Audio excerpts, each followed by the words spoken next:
வீட்டினுள் நுழையும் பொழுது ஓத வேண்டிய துஆ.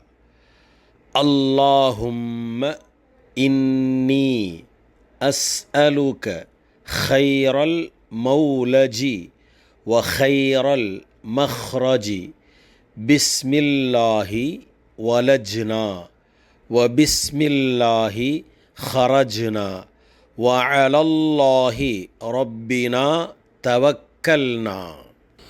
இறைவா, இந்த இல்லத்தை சிறந்த நுழைவிடமாகவும் சிறந்த வெளியாகுமிடமாகவும் ஆக்கி அருள்வாயாக.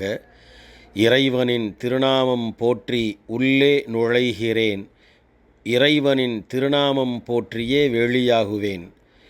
இறைவனையே சதா நேரமும் சார்ந்திருப்பேன் என்று கூறி, அஸ்ஸலாமு அலைக்கும் வரஹ்மத்துல்லாஹி வபரகாத்துஹு.